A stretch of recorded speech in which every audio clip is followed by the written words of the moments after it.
कठुआ से 10-12 मील इधर ही बस रुक गई। मकामी मिलिशिया के जवान सुर्ख झंडियां लिए ट्रैफिक रोक रहे थे। पाकिस्तानी कमांडोज ने पुल उड़ा दिया है। अब कश्तियों का पुल बनाया जा रहा है। ये थी वो इत्तला जिसने सब पर सन्नाटा तारी कर दिया था। सारी बस को जैसे सांप सूंघ गया। वो लोग जो सारे रास्ते शेरा वाली माता, लाटा वाली माता के जनकारे लगाते आए थे, अब हरे ओम के अलावा उनके मुंह से कुछ नहीं निकल पा रहा था। पूनम की हालत भी दूसरे मुसाफिरों से अलग नहीं थी। माता और मौसी जी जो हमसे अगली सीट पर बैठी थी, उनका तो खौफ के मारे रंग फक हो गया था। मैंने उन्हें हौसला दिया और कहा, हमारी सेना के सामने किसी की मजाल है जो दम मार सके। ये तो बेखबरी में ऐसा हुआ होगा। अभी मेरा फिक्रा बमुश्किल मुकम्मल हुआ था कि करीबी सीट पर बैठे एक लाला जी फट पड़े। अबे जहन्नम में गई तुम्हारी सेना। कमबख्तो मुट्ठी भर फौज ने सारे भारत को अजाब में मुब्तला कर रखा है। रोजाना अखबारात उनके कारनामों से भरे होते हैं। कितने पकड़े जा सके हैं अब तक। लाला जी की बात ने मुसाफिरों को दो हिस्सों में तकसीम कर दिया था। एक ग्रुप तो उन लोगों का था जो लाला जी की हिमायत में अपनी सेना को कोस रहे थे, और दूसरे वो जो पाकिस्तानी जासूसों को बुरा भला कह रहे थे कि उनके हाथों से किसी को अमान नहीं।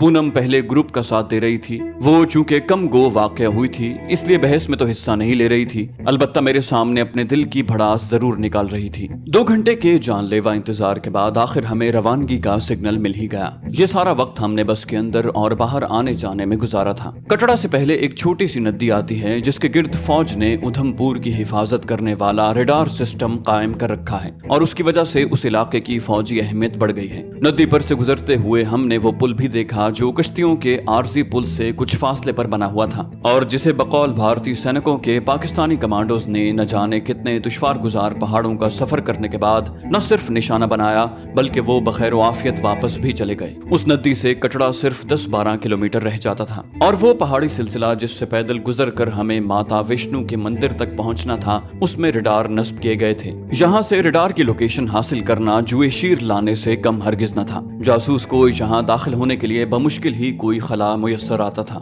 मुझे दौरान तरबियत जो बात हमेशा बतलाई जाती थी वो ये थी कि बेहतरीन जासूस सिचुएशन से सिर्फ फायदा ही नहीं उठाता, बल्कि फायदा उठाने के लिए बेहतर सिचुएशन भी पैदा कर लेता है। मैंने ये इत्तलात हासिल कर ली थी कि माता विष्णु का मंदिर भी यहीं कहीं वाक़ है, और मुझे शिद्दत से उस मौके का इंतजार था जब मैं एक ब्राह्मण यात्री के रूप में अपनी खुद साख्ता फैमिली के साथ यहाँ आऊं और भारतीय सिक्योरिटी का जोम तोड़कर कटड़ा रेडार सिस्टम और मोबाइल मिसाइल सिस्टम का पर्दा चाक कर सकूं। आज जब कुदरत ने मुझे ये मौका नसीब किया तो मुझे ये कहने में कोई बाक नहीं था कि मैं खुशी से फूला नहीं समा रहा था।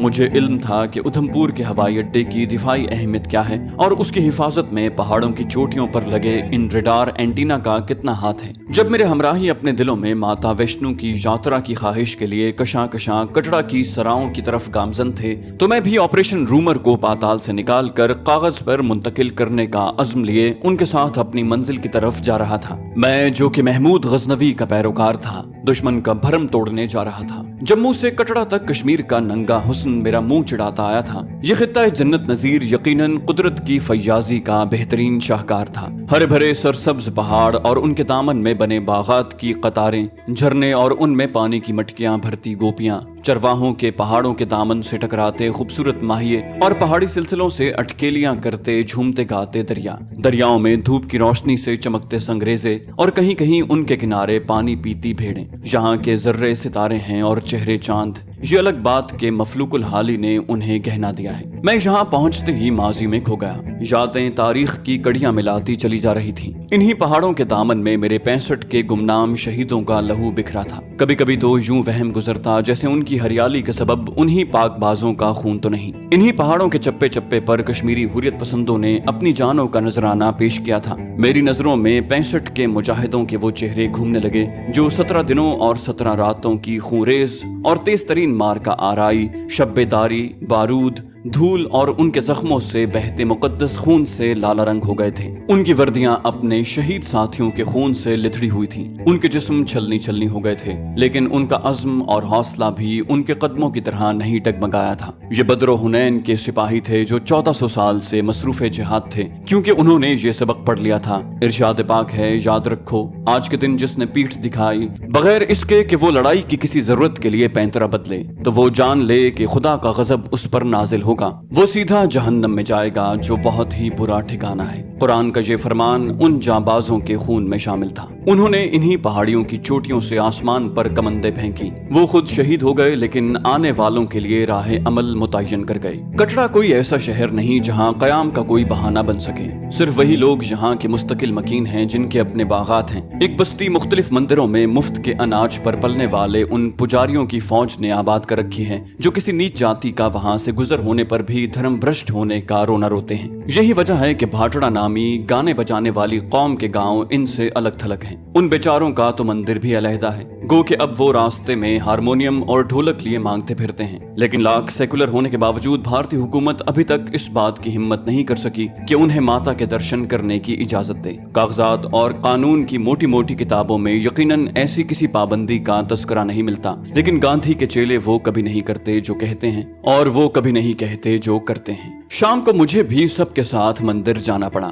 जहां रात गए तक रहने के बाद हम वापस आ गए। रात को एक सराय में कयाम का बंदोबस्त किया। अभी तक मुझे सिवाय इसके और कोई कामयाबी हासिल नहीं हुई थी कि मैंने एक फौजी जीप को मंदिर के नजदीक रुकते देखा था, जिसमें से एक फौजी मेजर और कुछ सिपाही मंदिर में माथा टेकने आए थे। जितनी देर तक वो लोग मंदिर में रहे, मैं किसी न किसी बहाने उनकी जीप का तवाफ करता रहा। उनके बटालियन मार्ग पर से मिट्टी उतारने के लिए मुझे एक मर्तबा उनकी जीप से रगड़ खाकर गुजरना भी पड़ा था। बटालियन मार्ग देखकर मैं कम से कम अपने जहन में एक अंदाजा कायम करने के काबिल हो गया था। कटरा से माता वैष्णो के मंदिर तक 10 घंटे का पैदल रास्ता था। खच्चर भी एक खास मकाम तक ही जाते थे। रास्ते में हर दूसरे तीसरे मील के बाद कोई न कोई मंदिर नजर आता। इसके अलावा 3-4 मकामात पर सराएं भी बनी हुई थी, ताकि ज़ईफ लोग सस्ता कर या आराम करने के बाद आगे रवाना हों। इसके अलावा 5-6 मकामात ऐसे भी आते थे जहाँ रुक कर मुख्तलिफ रसूमात अदा करनी पड़ती। इस सारे रास्ते में 2 तरफ खाइयों और जंगलात के सिवा और कुछ नहीं था। कहीं कहीं हुकूमत ने बागात भी लगाए थे,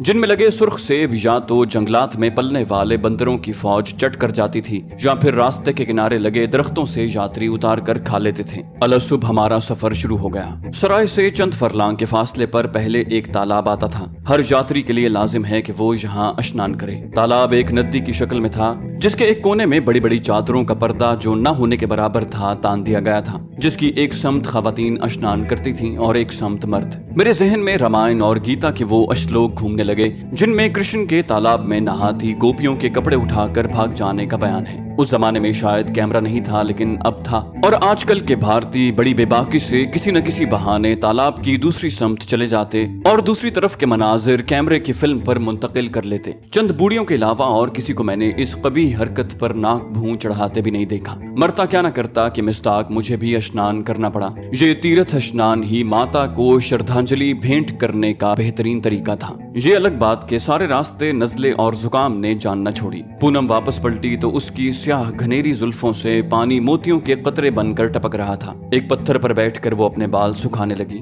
जहां मैं पहले ही सुकड़ा सिमटा बैठा हुआ था। देवी दर्शन की इब्तिदा ही ठिठरा देने वाली है, इंतहा न जाने क्या होगी। मैंने कांपते हुए कहा, इंतहा की फिक्र आप न कीजिए। पूनम के फिक्रे में छुपे एतमाद ने मुझे लर्जा कर रख दिया। तालाब के किनारे खड़ी गांव माताओं को आटे की टिक्कियां खिलाकर वहां से छुटकारा हासिल किया और आगे चल दिए। क्योंकि पहाड़ी रास्ते थे, इसलिए 2 घंटे के सफर ने ही सबको थका दिया। दोनों बूढ़ियों की हालत तो खासी काबिल रहम थी। रास्ते में दूसरे यात्रियों की तरह हम भी मुख्तलिफ मनाजिर की तस्वीर कशी कर रहे थे। दूरबीन के साथ मैं माता और मौसी जी को खुसूसन दावत नजारा दे रहा था। वो सब तो पहाड़ों के दामन में बसे छोटे से शहर में गर्क थे, जबकि मुझे बड़ी बेचैनी से अपने मतलब की शय की तलाश थी, जो नजर आने का नाम ही नहीं ले रही थी। पहाड़ी रास्ते पर जा बजा छोटे छोटे होटल और चाय के खोखे भी बने नजर आ रहे थे, जहां यात्री दम लेकर सस्ता कर आगे रवाना हो जाते। सारा रास्ता चेहरों के एक जंगल से पटा पड़ा था। भांत भांत की बोलियां, नगर नगर के लोग, बूढ़े जवान, बच्चे, नौजवान,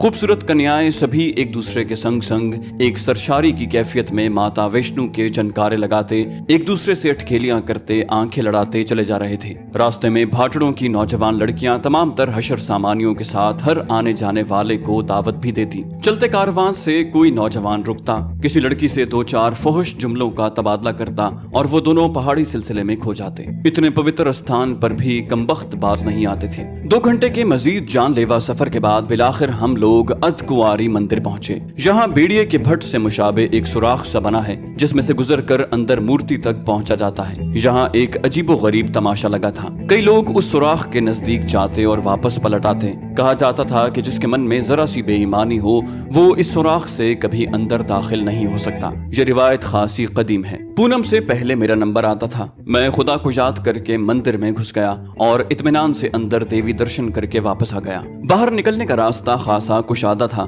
لیکن اندر رش ہونے کی وجہ سے گھٹن کا احساس ہو رہا تھا۔ پونم نے تڑپ کر کہا، میرا وشواس تجربوں کا محتاج نہیں رہا پرکاش بابو۔ اس کے لہجے کی سنجیدگی مجھے بسا اوقات رلا دیتی۔ میں یہ سوچ کر سہم جاتا تھا کہ اس خوبصورت المیہ کا انجام آخر کیا ہوگا۔ موسی اور ماتا جی کا تھکاوٹ سے برا حال تھا۔ ہم نے آگے جانے کا خیال چھوڑ دیا اور رات وہیں بسر کرنے کی ٹھانی۔ سورج کی سرخ ٹکڑی آہستہ آہستہ کوہساروں کی گود میں ڈوب رہی تھی۔ پونم میرے ساتھ ایک کونے میں کھڑی دوسرے لوگوں کی طرح سامنے پھیلے قدرت کے بے پایا حسن سے لطف اندوز ہو رہی تھی۔ ہمارے دائیں ہاتھ درختوں پر چڑھے بندر حیرت سے تماشا کر رہے تھے۔ اچانک پونم نے دوربین مجھے تھماتے ہوئے کہا، یہ سامنے کیا چیز حرکت کر رہی ہے؟ میں نے دوربین آنکھوں سے لگا لی، اس کی انگلی کی سمت نظریں دوڑائیں تو خوشی سے جھوم اٹھا۔ سامنے ریڈار کا ایک انٹینا حرکت کرتا نظر آ رہا تھا۔ کیونکہ پونم کے لیے یہ چیز نئی تھی اس لیے اسے سمجھ نہیں آ رہی تھی۔ میں نے خوشی سے بے قابو ہوتے ہوئے بظاہر انجان بن کر پونم سے کہا، کمال ہے، یہ کیا ہے؟ آؤ اس طرف جا کر دیکھیں۔ اور اس کا جواب سنے بغیر اس کا ہاتھ تھامے اس سمت چل دیا جہاں سے پہاڑی کا دامن نظر آ سکتا تھا۔ پونم بھی متجسس سی میرے ساتھ کھینچی چلی آئی۔ وہ مقام جہاں سے ہمیں پہاڑی کا دامن نظر آنے کی امید تھی بظاہر تو بہت قریب لگتا تھا، لیکن وہاں پہنچتے ہی ہمیں کم از کم آدھ گھنٹہ تو لگا ہوگا۔ اس اثنا میں پونم نے 2-3 مرتبہ مجھے اس قصے کو چھوڑ دینے کو بھی کہا، لیکن میں اسے ہر دفعہ یہی کہہ دیتا، تم نے ہی مجھے وہ پراسرار شے دکھائی ہے، اب جب تک میں اسے قریب سے نہ دیکھ لوں واپس نہیں ہو سکتا۔ اب ہم اس اونچے پہاڑی ٹیلے کے پاس کھڑے تھے جہاں سے ہمیں یہ نظارہ کرنا تھا۔ میں نے بے صبری سے آنکھوں سے دوربین لگائی اور میرا دل بلیوں اچھلنے لگا۔ سامنے بھارتی فوج کا انتہائی محفوظ طریقے سے کیموفلاج کیا ہوا آپریشن روم موجود تھا۔ دل ہی دل میں ان کے حفاظتی نظام کی داد دیے بغیر نہ رہ سکا، کیونکہ ماتا وشنو کے مندر کو جانے والے مخصوص راستے سے صرف اینٹینا ہی بمشکل نظر آ سکتا تھا، وہ بھی اس طرح کہ جیسے پونم نے اچانک ایک مخصوص زاویے سے نظارہ کیا تھا۔ آپریشن روم کے نظر آنے کا سوال ہی پیدا نہیں ہوتا تھا۔ میں نے دل ہی دل میں اپنے آپ کو اس عظیم کارنامے پر داد دی اور نظارہ کرنے میں غرق ہو گیا۔ پونم نے میرے کندھے پر ہاتھ رکھتے ہوئے کہا،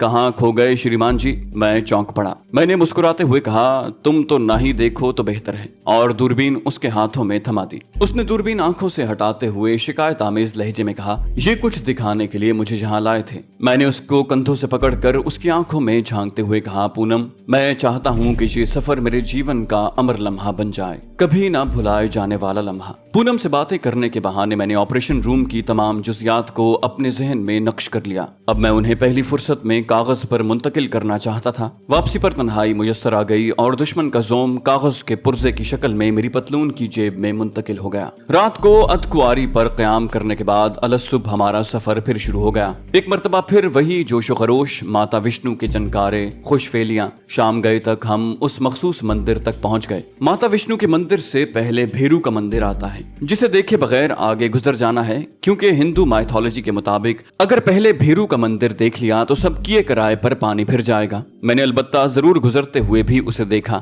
پوجا کے مرحلے کا آغاز ہونے والا تھا۔ رات گئے پھر اشنان کا حکم ملا۔ پہاڑیوں سے آنے والا پانی جو ہندوؤں کے عقیدے کے مطابق کیلاش پربت پر بیٹھے برہما کے ہاتھوں کی انگلیوں سے بہ رہا ہے، یہاں مختلف جگہ تالابوں کی شکل میں محفوظ ہے۔ خیریت یہ گزری کہ یہاں خاصا رش تھا۔ میں نے باقی لوگوں کو خواتین کی قطار میں کھڑا کر دیا اور خود دوسری طرف چلا گیا کہ جہاں رش کم ہوگا وہاں اشنان کر لوں گا۔ اس طرح شاید مجھے اس رسم سے نجات مل جائے، ورنہ میرے منجمد ہو جانے میں کوئی کسر باقی نہیں رہ گئی تھی۔ اشنان کے بعد اب ماتا کے درشن کی باری تھی۔ اس کے لیے بھی مشترکہ خواتین اور مردوں کی قطار میں کھڑا ہونا پڑتا ہے۔ قریباً 1 گھنٹے کے جان لیوا انتظار کے بعد پونم کے بعد میری باری آئی۔ یہ مندر بھی بڑے پراسرار طریقے سے بنایا گیا تھا۔ دروازے سے اندر داخل ہونے کے لیے برفیلے پانی میں سے گزرنا پڑتا تھا، جس کے بعد ایک چبوترے پر ایک مورتی جس کے سر پر سونے کا چھتر لگا ہے، اس کے دونوں اطراف 2 ہٹے کٹے پجاری بیٹھے ہیں۔ ہر آنے والا یاتری ناریل اور حسب توفیق پیسے مورتی کے چرنوں میں رکھ کر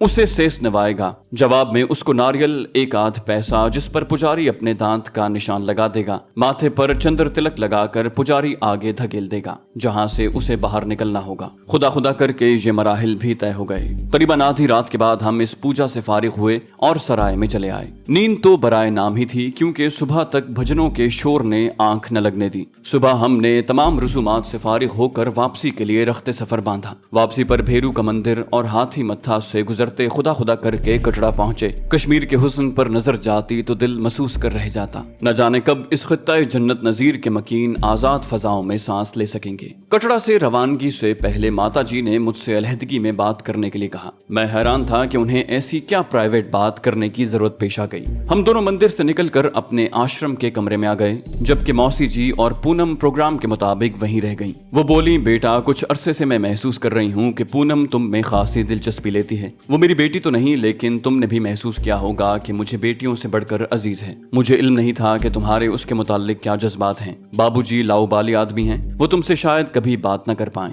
बेटा मैंने तुम दोनों प्रकाशों को हमेशा एक ही समझा है। तुम हमारे लिए अवतार बनकर आए हो। अगर तुम पूनम से विवाह करना कबूल कर लो तो मेरा अगला जीवन सफल हो जाएगा। उन्होंने बगैर तमहीद बांधे बड़ी शफकत से सीधी सादी बात कर दी। जैसे जैसे वो बोलती जा रही थी, मुझे यूं महसूस हो रहा था जैसे मेरे अंदर आरी चल रही हो। माता जी ने मुझे बड़े अजियतनाक इम्तिहान में डाल दिया था। मुझे ट्रेनिंग के सारे सबक भूल गए। उन्हें उसी लहजे में दो टोक जवाब मिलना चाहिए था। चंद लम्हों तक मैं सोचता रहा। बिलाखिर मुझे एक फैसले तक पहुंचना ही पड़ा। मैंने कहा, माता जी पूनम से विवाह मेरा सौभाग्य है, लेकिन मेरी ख्वाहिश है वो अपनी पढ़ाई जारी रखे, कम से कम MA कर ले। इस असना में मुमकिन है मेरे पिताजी का दिल भगवान मेरी तरफ फेर दे। मैंने गोल मोल सी बात कर दी। उन्होंने बड़े पुरुम्मीद लहजे में कहा, इसका मतलब है कि मैं तुम्हारी तरफ से हाँ समझूं। मैंने कहा, आप मेरे सब कुछ हैं, आपके हुक्म की सरताबी मैं कैसे कर सकता हूँ। माता जी ने बेख्तियार मुझे सीने से लगा लिया। उनकी आंखों से खुशी के आंसू जारी थे। मैं अंदर ही अंदर कट कर रह गया। कुदरत ने अपने भयानक अलमिये का आगाज कर दिया था और मुझे उससे बहरहाल गुजरना था। मौसी जी और पूनम को उन्होंने ये खुशखबरी फौरन ही सुना दी थी। कितनी खुशी हुई थी बेचारों को ये जानकर के मैंने हाँ कर दी है। पूनम ने खुशी से बेकाबू होते हुए मुझे घर पहुंचते ही कहा, मैंने कहती थी कि यहाँ से मांगने वाली हर मन्नत पूरी होती है। घर वापस आए तो बाबूजी ने हमें हाथों हाथ लिया। उन्होंने कहकहा लगाते हुए कहा, भगवान का शुक्र है कि तुम लोग मुकम्मल वापस आ गए हो। 2 रोज तक मैंने रायकोट में ही कयाम किया। इस असना में सिर्फ एक मर्तबा अपना पैगाम आगे पहुंचाने के लिए घर से बाहर निकला था। अगले रोज मंगल था और वो दिन जिसे नक्सलबाड़ियों ने अपने मंसूबे पर अमल करने के लिए चुना था। मैंने घर बता दिया था कि मैं अपने एक दोस्त से मिलने जालंधर जा रहा हूँ। बाबूजी ने मुझे रोकना चाहा। बोले, यार मंगल जरा मनहूस दिन होता है, एक आध रोज बाद चले जाना। मैंने मुस्कुराकर उनको टाल दिया और कहा, आपको कम्युनिस्ट होकर ऐसी बात नहीं करनी चाहिए बाबूजी। जालंधर जाने से पहले मैं प्रकाश से मिला, बिजनेस के मामलात पर बहस और सूरन सिंह से मिलने का कहकर जालंधर चला गया। सूरन सिंह ने मुझे हाथों हाथ लिया। मेरी अचानक आमद से वो बहुत खुश हुआ। रात मैंने उसके यहाँ कयाम किया और सुबह मार्केटिंग का बहाना करके पुलिस कप्तान के दफ्तर चल दिया। मैं दफ्तर के सामने बनी कैंटीन में बड़ी बेचैनी से आने वाले वाकयात का मुंतजिर था। अभी तक वहाँ कोई नजर नहीं आ रहा था। फिर मैं अचानक चौंक पड़ा। मुझे अमरीक सिंह कैंटीन के एक कोने में, जहाँ खासा रश था, खड़ा नजर आया। इसी असना में पुलिस कप्तान की जीप भी आती दिखाई दी। अमरीक सिंह आहिस्ता आहिस्ता कैंटीन की दूसरी तरफ खिसक रहा था, जहाँ से जीप को गुजरना था। मेरे दिल की धड़कनें बेकाबू होती जा रही थीं। अचानक मुझे अपनी धड़कनें रुकती महसूस हुई। एक पुलिस थानेदार अमरीक सिंह की तरफ बढ़ रहा था। शायद उसने अमरीक सिंह को पहचान लिया था, क्योंकि अक्सर पंजाब के पुलिस अफसरान उसे जानते थे। थानेदार को उसके वहां मौजूदगी ने मशकूक कर दिया था। गो के उन दिनों अमरीक सिंह को आजादी मयस्सर थी, फिर भी थानेदार ने अपना शक रफा करना जरूरी समझा। अमरीक को भी शायद उसकी आमद की खबर हो गई थी, क्योंकि वो मुख्तलिफ लोगों की आड़ में आहिस्ता आहिस्ता दूसरी तरफ खिसक रहा था। थानेदार ने कारकर्दगी दिखाने के शौक में उसे ललकारा और ठहरने के लिए कहा। अमरीक सिंह मुड़ा और दूसरे ही लम्हे 2 गोलियां थानेदार के सीने में पैवस्त हो गईं। उसकी फायरिंग और निशाना काबिल दाद था। कैंटीन में अफरा तफरी फैल गई। पुलिस के अलावा आम लोगों को भी अभी तक मामले की समझ नहीं आ रही थी। लोग एक दूसरे को धकेलते हुए इधर उधर भाग रहे थे। मैं भी भागने वालों के हुजूम में शामिल था। ये अलग बात कि अभी तक मेरी नजरें अमरीक को तलाश कर रही थी, जो न जाने कहां गायब हो गया था। पुलिस कप्तान अभी जीप के नजदीक ही पहुंचा था और मामले को समझने की कोशिश कर रहा था कि कैंटीन के एक कोने में एक मेज की आड़ में छुपा अमरीक सिंह बाहर निकला। उसने कप्तान को जोरदार गाली देकर अपनी तरफ मुतवज्जे किया और इससे पहले कि दूसरे पुलिस अहलकार उसकी मदद को लपकें, बाकी 4 गोलियां उसने चंद लम्हों में उस पर खाली कर दी। पुलिस कप्तान उलटकर दूसरी तरफ जा गिरा। उसकी वर्दी खून से रंगीन होने लगी। अमरीक सिंह ने हुजूम के मुखालिफ समत छलांग लगाई, लेकिन अब पुलिस उसके ताकुब में थी। अभी बमुश्किल उसने कचहरी का दरवाजा ही उबूर किया था जब भागते हुए उस पर फायरिंग करने वाले एक हवालदार की गोली उसकी पसली में लगी। अमरीक सिंह तड़प कर दूसरी तरफ जा गिरा, लेकिन चंद ही सेकंड बाद उठा। उसका हाथ अपने कपड़ों में छुपी कोई चीज टटोलने लगा। ताकुब करने वालों ने यही समझा कि वो कोई खतरनाक चीज निकाल रहा है। अब पुलिस उसे मोहलत देने के लिए तैयार न थी। एक ही वक्त में दो अतराफ की फायरिंग ने उसे भून कर रख दिया। मैं दिल ही दिल में उसकी जवामर्दी की दाद दिए बगैर न रह सका। हकीकतन उसके कपड़ों में एक खाली पिस्तौल था जिससे वो किसी का कुछ बिगाड़ नहीं सकता था, लेकिन उसे इल्म था कि एक मर्तबा जिंदा काबू आ गया तो पुलिस अपने रिवायती 3rd डिग्री तशद्दुद के जरिए उसे जबान खोलने पर मजबूर कर देगी। शायद इसीलिए उसने पुलिस को धोखे में डालकर मरना कबूल कर लिया था कि अपना राज भी अपने साथ ही ले जाए। चंद मिनट के अंदर ही पुलिस ने कचहरी के चारों समत घेरा डाल दिया था। एसपी को शदीद जख्मी हालत में अस्पताल पहुंचाया गया, जहां वो ऑपरेशन थिएटर में पहुंचने से पहले ही मर गया, जबकि थानेदार सोहन लाल मौके पर ही दम तोड़ गया था। ऐसे खतरनाक मौके पर मौजूदगी उसूलन गलत थी। तरबियत के मुताबिक मुझे भीड़ भाड़ और हंगामा खेज जगहों से इज्तनाब बरतना चाहिए था, लेकिन इसे मेरा बेपनाह तजस्सुस कह लीजिए कि मैंने वहां से उस वक्त तक हटना पसंद न किया जब तक पुलिस उसकी लाश को उठाकर नहीं ले गई। जब मैं वापस सूरन सिंह के पास जा रहा था तो मेरे जहन में बाबूजी के बारे में कई तरह के खतरात सर उठा रहे थे, लेकिन एक अनहोनी ताकत मुझे एहसास दिला रही थी कि इस मोहतात कम्युनिस्ट ने आने वाले वाकयात की फौरी पेशबंदी कर ली होगी और पुलिस कभी उस तक न पहुंच सकेगी। दोपहर तक मैं कचहरी के इर्द गिर्द घूमता रहा, उसके बाद सूरन सिंह की तरफ चला गया।